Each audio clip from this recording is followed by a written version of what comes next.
Welcome back. We're just about to kick off the panel discussion with participants from the What Matters project. With us we have Niklas Madsen from Superlab Design Studio. We have researcher Virginia Boix. We have designer Kajsa Willner, researcher Axel Nordin, and we have Kristin Leibel from Andréason and Leibel Design Studio. And with us we also have our moderator who will be leading the discussion. Her name is Yasmin, Arhan Modéer, and she comes from Altitude Meetings here in Malmö. Welcome. Thank you very much. It's really exciting to be here. It's really inspiring just to listen to the lecture here before, and just reading and talking to some of the people that we're going to listen to here today and see the exhibition, because this is, I think, something that the world really needs. We need more people to talk to each other across everything, I would say, across borders, across disciplines, across institutions, private, public, everything. Otherwise, we will not solve the problems that we are facing in the world. So I think this is really exciting. I don't understand everything of it. I was looking at the exhibition before, and there's so much new materials. I was like blown away. And also listening to the solar panel, and finally I can get some nice ones to my roof. So I'm super excited about this. But with this, I'm going to welcome up the panel, and we already heard the names of them, so I just briefly welcome you again. Kristin, welcome to the floor to get together with Virginia Boix. And I would say that before letting the others up, could you just short describe yourself? Who are you? What are you doing? And what are your different aspects on this joint project, in your case called graphenogram, right? Graphenogram, we say, okay. but doesn't matter. And I do know what graphene is, though. Yeah, that's good. Yeah, I know. We didn't know before we started, or we heard about the tape trick and the Nobel-prized men who came up with the material, but that was all of it we knew. I'm an industrial designer. I've been working for like 18 years now.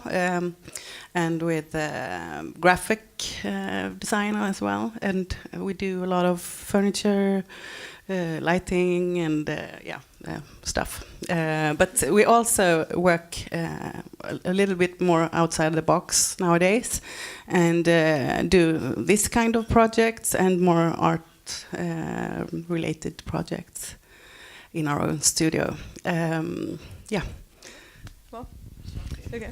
Thank you. Well, yeah, so I guess I'm the scientist of the group, which I still feel a bit weird about it. I'm right now doing a PhD at the Synchrotron Radiation Department at Lund University, which sounds really fancy. And for the ones, because you know what graphene is, but maybe some of you don't know, I'm working with two-dimensional materials like graphene. And to get a bit of an idea, it's like if you could peel a one atom thick layer of a material. So you're just getting like a sheet of paper, but 1 atom thick. And then when you put it apart, everyone thought it would just not stay, but it actually stays there. And then you can play with it. And I guess that's a bit of what I'm doing now. I'm working with other two-dimensional materials, not just graphene, and playing with them, just putting stuff on top, stuff underneath, and see what happens, basically. But I got into this project last year. I got invited, and it was a really nice collaboration, because I think that it's really interesting if we can bring together two worlds that are so different from the beginning. So yeah, we did the graphenogram trying to show research, but in a designy way. Maybe you can explain it better than me, actually. Yeah, shortly. Yes, very shortly. So it's a problem because you can't see graphene. So it's when we were told that we were matched up, so we didn't choose graphene in the beginning. You can't see it, and it's very hard to play with if you don't have that kind of microscope that you have.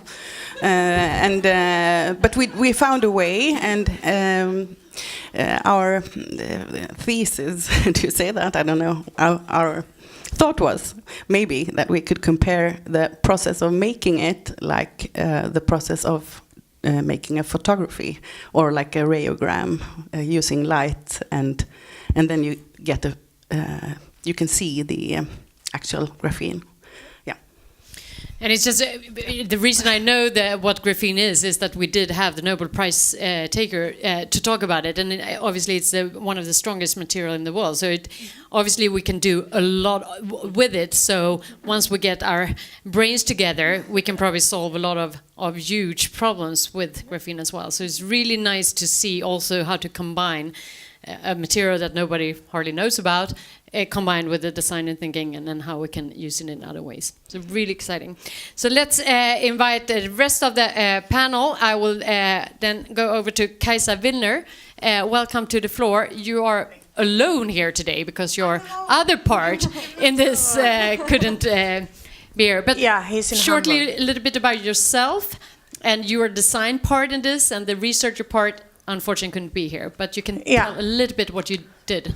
Yeah, so I'm a product and furniture designer, and me and Dimitro is researching on lightweight aluminum alloys and magnesium alloys, but our collaboration started more about following each other's processes. So our project has taken inspiration from Dimitro's process, you could say, from the polarized filters used in polarized light microscopy.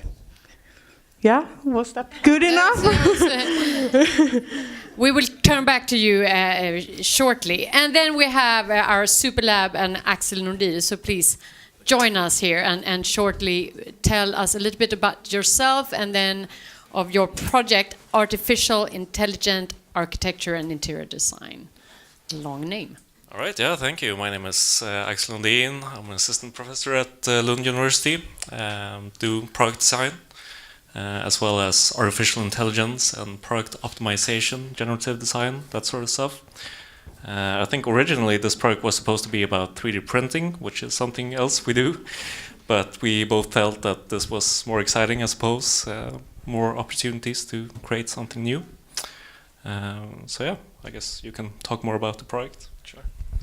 Yeah, my name is Niklas Madsen, and I run a design studio called Superlab, and we're a team of 4 people from different disciplines, and we have been studied the future office space for quite some time.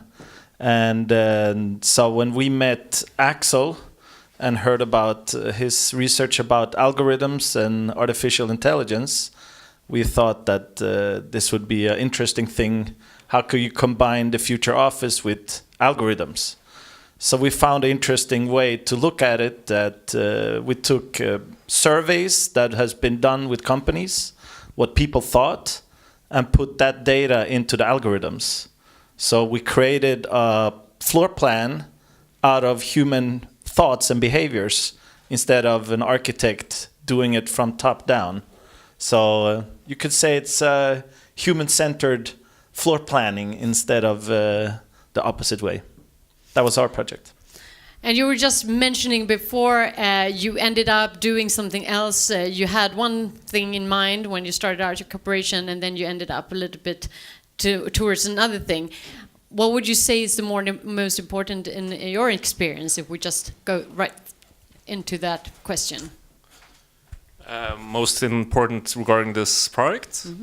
I think it's just getting to know Superlab's way of working. I think we're kind of similar in terms of that we both do design, but they also do quite a bit of interior architecture as well as architecture, which is something I've never done before. So I found that really interesting to see just how complicated it is, how many constraints and objectives and things you have to think about compared to a regular product that I usually work with.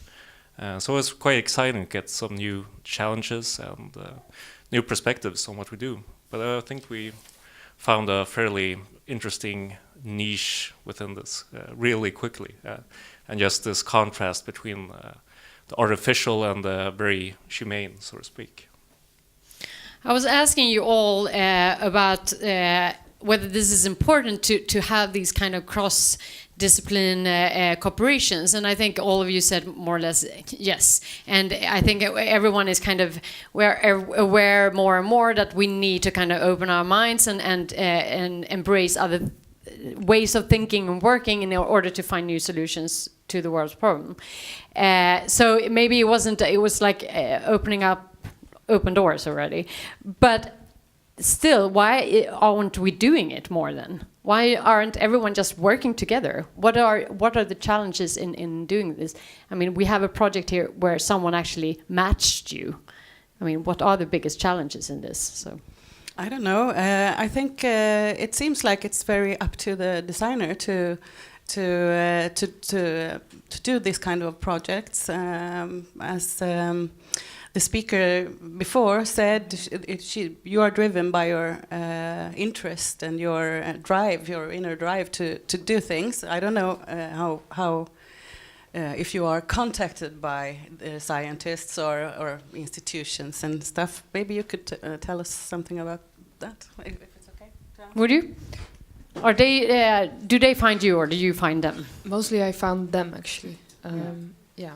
But you're driven by your own interest. Yeah, exactly. In doing progress in your project. You have a certain question, and then you go to this institution or whatever. But it has been through the academia. Take the other one. Through academia, or how do you? In the beginning, yes, but now, for example, with the energy center, not. But that's also complicated because their hourly rate is like 150 an hour, euros an hour. So it's very difficult to work with such an institution too. So it's funded by a grant and an innovation grant. So that And how are you funded until you find a corporation and maybe a project? I mean, how do you? I mean, that is the $10 million question here. How do you find the time to put into this, because you need to live meanwhile, right? Yeah. Good question. Sometimes I don't know either. Anyone? Yeah. No? No, it's mostly grants and like going from one to another, and I teach at the design academy, for example. So it's just a lot of different things, and yeah. Do you want to comment on that? I know we talked about Vinnova for one. No, but also, except of our collaboration, we have applied for a lot of grants and received some of them. But it is a difficult thing, because the possibility that this project created for us was that it was the process more of the end result, that you actually had the opportunity to explore an idea. And that was the interesting thing about this, and why the result is, for me, I think personally, it's very interesting, the outcome of everything. And I like that it was not an end result, that it needed to be a commercial product that needed to be sold. Or exhibition in Eindhoven. Yeah, but that is also, that's like more of a deadline of something. But for us, it was almost an annoying thing that we had that, because it was in the middle of a process of something we saw that was much more longer.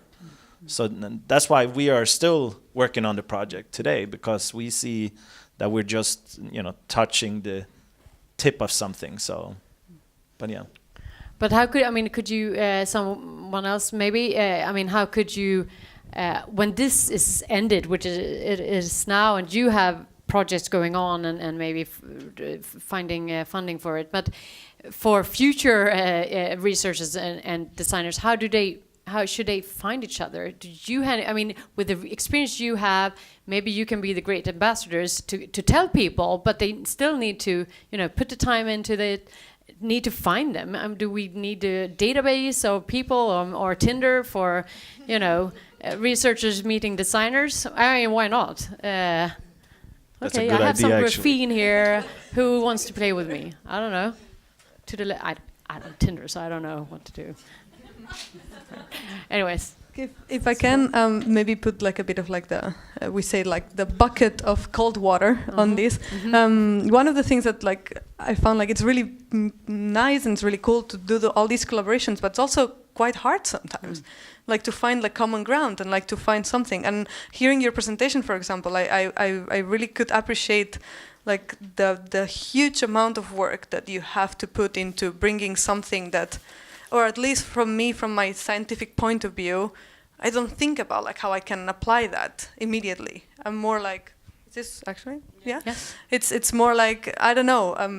I'm just doing this research because I want to understand the process underneath it, but I'm not thinking how I can give it in a box for a designer to actually put it on the windows of my house. So I think like that bridge was quite, I don't know, sometimes might be easier to go through, but sometimes you have to build it from zero. So I don't know. I think that, I don't know if you found these challenges too, but I think that so have the same language or understand each other better and see where the driving forces are, because they might be quite different. Yeah, or find a common goal that you need to solve together. And that's why, I guess like you were trying to say that before, that when you have a designer that's, okay, I want to try to make this happen. And then I go to these scientists that work in these issues and I ask for advice.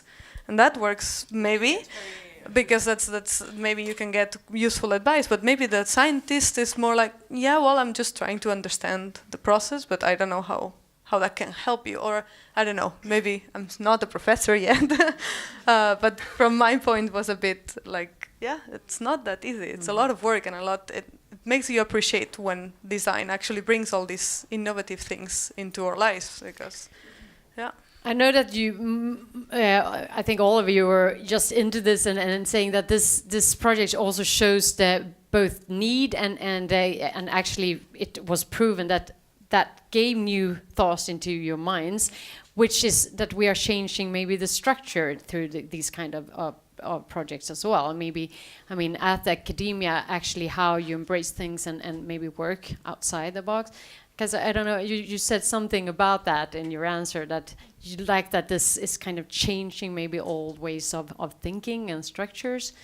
Do you have any comments more? I mean, like in general, I think like there have probably been similar initiatives like this before, but I think the amount would make like us to come up with a form for all of us to collaborate, because still it's two different worlds. And how do you connect it so it's actually an outcome that is rewarding for both parties? And that, I think, is the key for the future, which I don't have the answers to, but I think it's grants to be able to continue doing collaborations. It doesn't need to be scientists, it could be some other, but where you mix and you do cross-disciplinary collaboration, I think if you continue doing it, you know even more every time.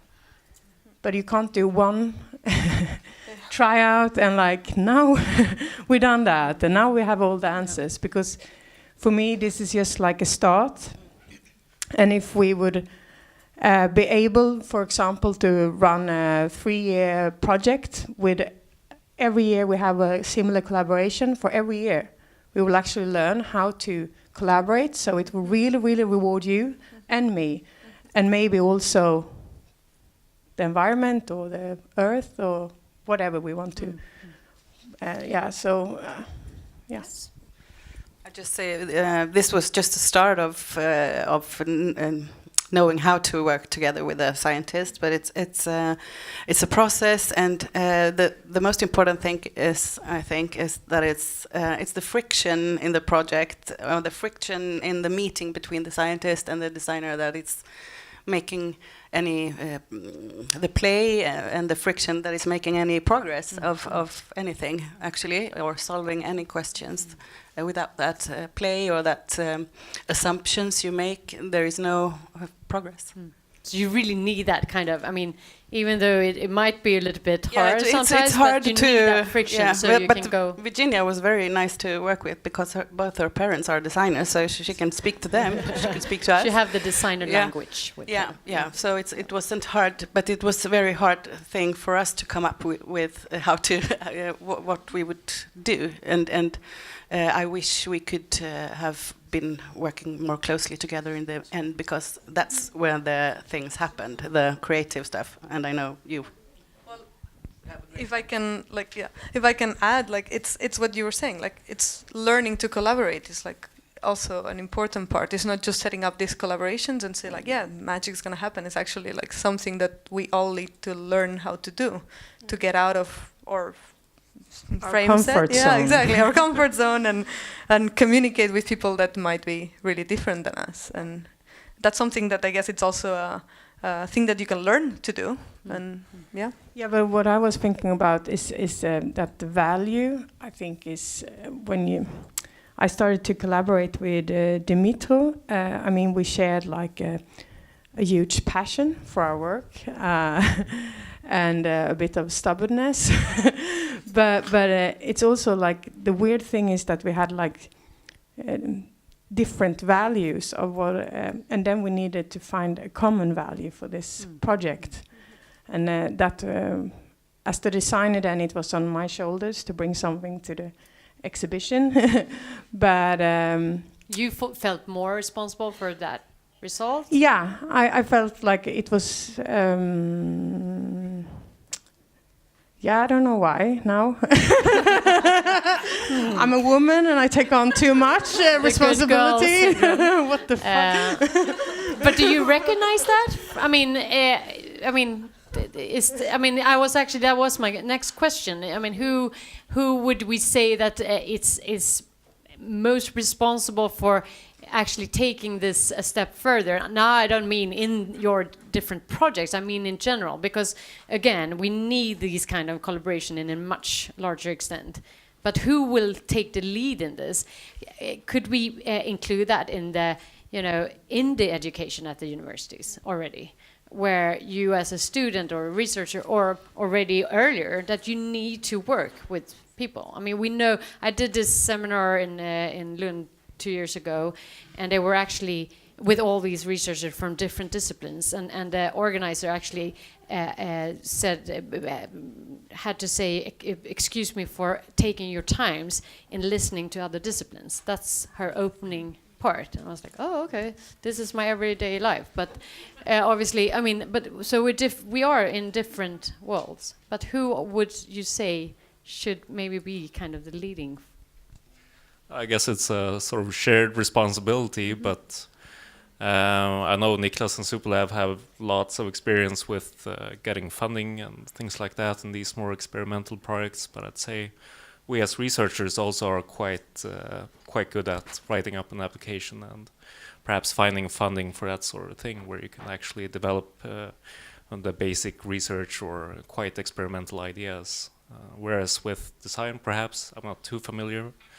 It's a little bit more difficult to get money for something that will not result in a product or something that you can sell or buy within the next year. I think, yeah, it's a shared responsibility, but we certainly have lots of experience as researchers in bringing these types of products forward. Yeah.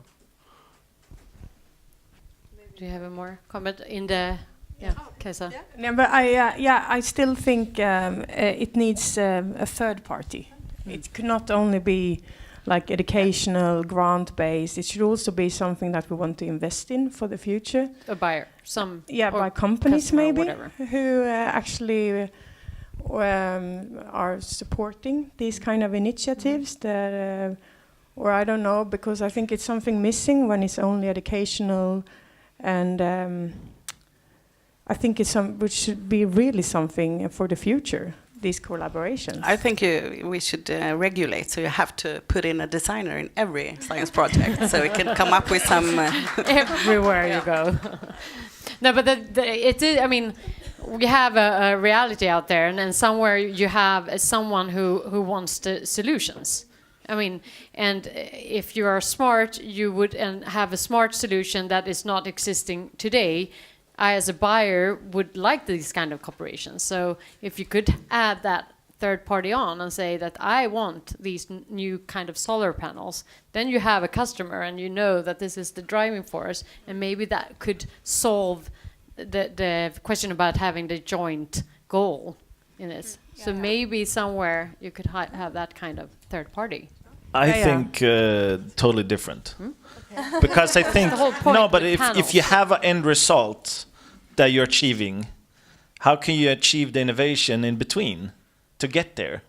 That's a much more difficult process, because if you're just being forced together with a research or whatever it be, I mean, we didn't know what we're going to come up with when we started. And just by having a mutual respect, having a mutual interest of our fields, we came up with something we had no idea about. So I think it's totally two different things, that sometimes you need to have a corporation that have a part of, they probably have a big bag of fuck you money, sorry the language, but money that they don't care about, that they could put a designer researcher together and create the end result. But I think a lot of times we forget that it's the meeting of not knowing what the end result will be that is the interesting, that is the innovation that ends up. So I see it as two different things. But totally. does the one thing need to exclude the other one? No, Couldn't absolutely we do not. both? Yeah, no, absolutely not. Because that would be the best, Yeah. to actually have new products where scientists and designer work closely with companies to develop more, both the technologies and good design together, but also have a more open call where you share your processes, even if it comes from two different. My experience is just that when you have a corporation coming in with money, they want something out of it. I mean, it's just the reality. So I think that I would love for that to happen, but as for now, I see that's totally two different things.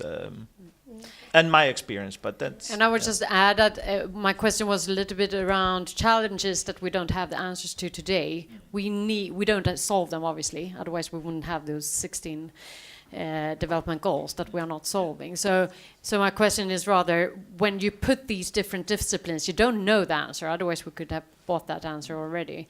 Maybe something is happening, and maybe because I like that way you think, because I know that you can find, solutions to an ordinary cold. When you talk to a math guy, that person didn't even know he had answers to that. This is a true story. But it can happen in the process where you actually do something else. So that's true. But someone has to kind of exactly blueberry. Yeah. So I think could be both, maybe. Well, at the end, I see it as two perspectives of the same thing, because for you the driving force, the goal to achieve, is just to sit together and try to find out common projects to work in, and at the end the driving goal of what you were saying is to try to come up with a solution for a specific problem, but it's both the driving goal. So I think it's to me it's quite similar, just different perspective to it. So Question about how you work. I mean, we have been touching it. You work a bit differently.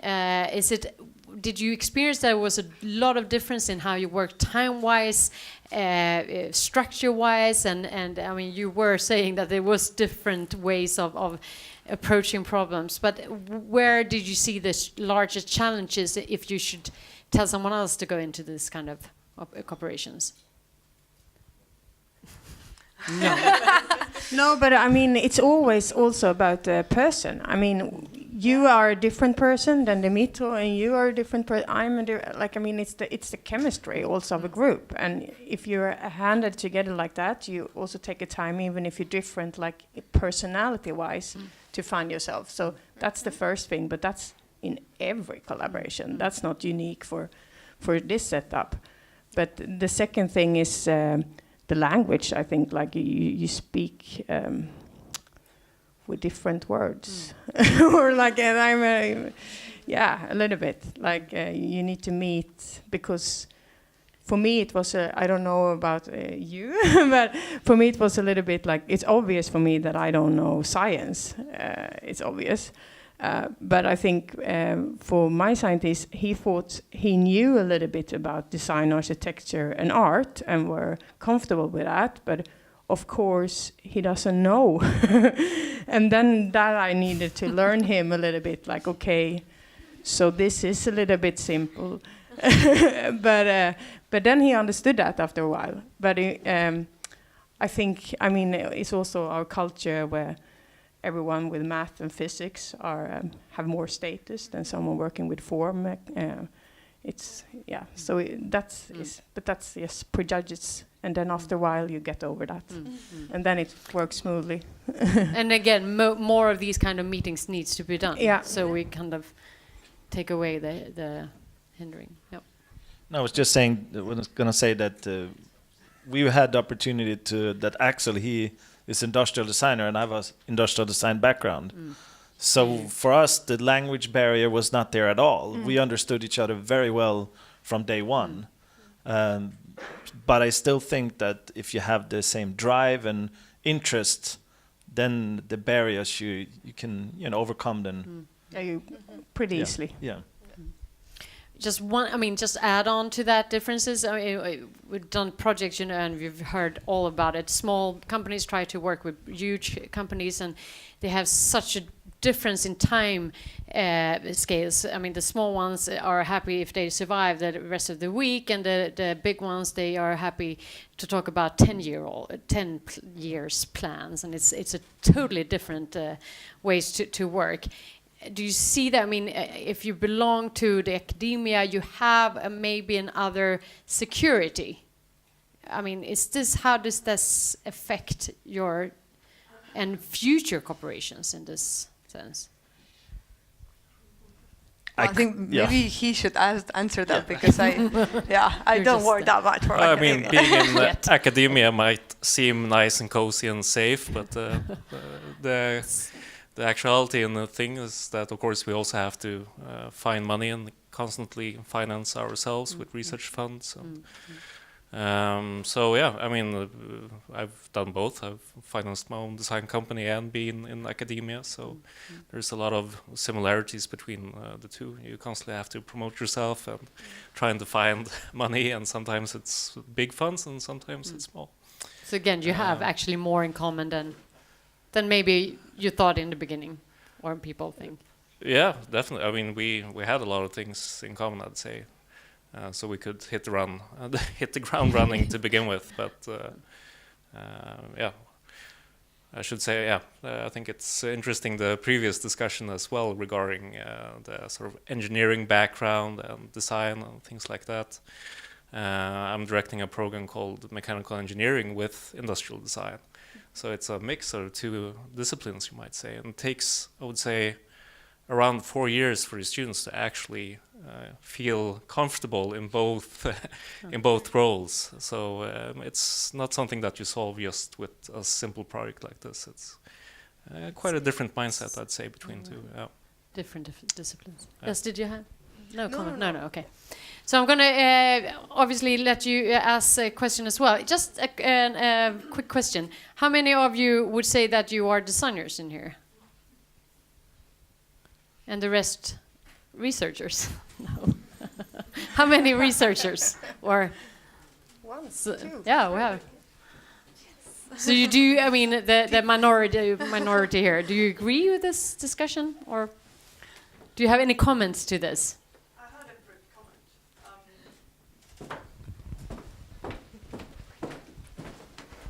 comment. I don't know. Thank you, everybody. I think it's quite interesting, as you may say. Well, also, especially for the graphene thing. I mean, I think it's quite interesting. I've never seen it affected like that before. I may say, just talking about the funding thing and how is science between society and everything. And from my own experience, I could say that it's not that easy to find this kind of funding and everything. And it's just because sometimes you want to make projects with other fields and everything, but you are pushed to publish and have results immediately. And I mean, we suffer because of the same thing as you claim, that it's like you have to have results. In other cases, you don't have grants or funding as easy. And I may say here in Sweden is like much more easy, and still we find difficulties. But then if you go to other countries, it's not that easy to find funding and this kind of collaborations. So I just wanted to make that comment. So the main problem I could say in this capitalist world is money, basically. So do we have any questions? We have some minutes left, and so do you have any questions from the audience to this? Yes, here, over here, thank you. Hi, everyone. I'm just curious, building upon what you were talking about before, I think it's really interesting with the different cultures and bridging over different lingo and everything. How can you say something about the compromises you need to do? Was it who thought they had to make the most compromise on their ideas in these collaborations? Is it the designer or is it the researcher?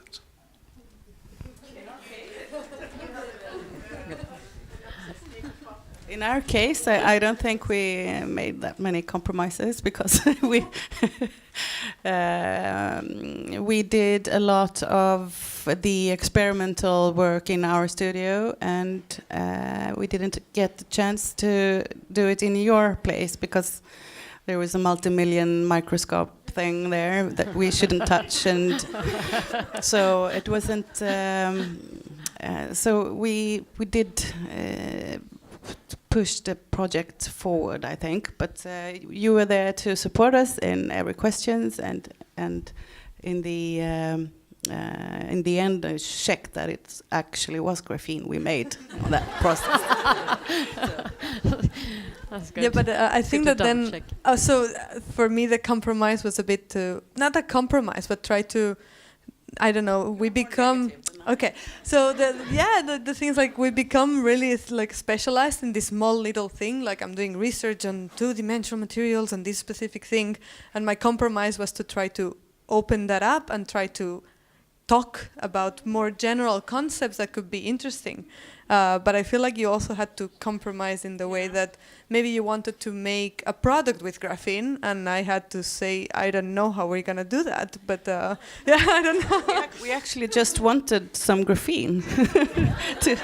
It costs like a lot of money, and it's on a small ship of some kind of a mineral. So it's very very hard to get, and we just wanted to have some. I would love to be a fly in I'll get you some for Christmas next year. But I think it was all about like, I don't know, compromise, but it didn't feel like compromise. It just like felt like trying to find like the common ground, like where we could, we were really separated. So where we could talk something that made sense for both of us. So yeah, I don't know. Yeah. You showed us and we showed. Yeah, we showed each other what we were doing. Can you answer? Yeah, I'm not. It doesn't feel like I had to make that many compromises somehow. I mean, most of what I do is artificial anyway, so there's no cost to it, and I don't have to build much. I guess the only thing I compromised on was the scale of the 3D print that we did in the end. Only had 15,000, so maybe with 10 times that we could have made something really big. But how scale? No. I can't really think of anything. How about you? No, it was more of a dance than compromise, finding the way, like you're saying. So no. And it sounds like, I mean, I guess that in maybe other situation there is those kind of sacrifices. But I think also the project is really a good example that if you need to find good matches and people that want to do things, I mean, if you don't want that, we won't get anywhere anyway. So maybe you will get out of those kind of challenges in that when you do that kind of Tinder match. Any more questions? Very short one. Yes, please. Were you put together with a researcher or designer? Or could you choose? It was an application that we had to do. Yeah. And then we got picked as a designer. Yeah. And then we else got matched by the project. Yeah. So you couldn't get like your Tinder ID that you could say, oh, I would like to work with a person that does graphene, for example. No, we just applied as a designer, saying this is how we work and this is who we are, and then we got matched perfectly. Yeah, but did researchers apply also to be in the project, or were you just asked to be a part of the project? I got told to be a part of the project, so hey, that's a very interesting. But I'm not sure about the other researchers, and I didn't didn't really find out about Superlab until the first meeting in Helsingborg, but we struck a match, I guess. And, So you were a little bit forced. No, I mean absolutely wanted to do this. Yeah, you did. But it's interesting that designers applies, and the other one was picked. I think that is a thing just to think about. But I think projects. That designers might have a drive to explore, and researcher don't. Yeah, absolutely. That's their field. Yeah. No, but that's their field. But I think the match between designer and researcher is probably for a designer much more easy thought than from a researcher's standpoint. Just from what I think. So, but I think it will change after this project. If it keeps on going, and for next year when people can apply to it, might be we have an answer. Yes, you can. So to answer your question, because we were part of the team behind this project, we had an open call for designers. We got tons and tons and tons of applications for finding material researchers involved in this project. We had to ask over 100 researchers to get 10 involved. So so it wouldn't have worked for this setup to have an open call for material researchers, because as you say, it maybe was not obvious to researchers what they would gain in a project like this before having these super good examples, because I think a second project like this would perhaps be different. And I think that was a really good closing remark to this, because it's 7:30. We have said that this is going to end at 7:30, and you probably can talk to each other afterwards. I think this has been a great project. I just congratulate you and the team behind and you guys. And I think you actually did open some doors. I think, as you said, next time a lot more, hopefully researchers will say yes, because we need you out there and we need you designers to kind of attract them so we can get more nice innovations and solutions, especially to the huge problems we are facing. So thank you for doing that. And thank you for coming tonight, and hope to see a 2.0 project in this. Hopefully. Thank you.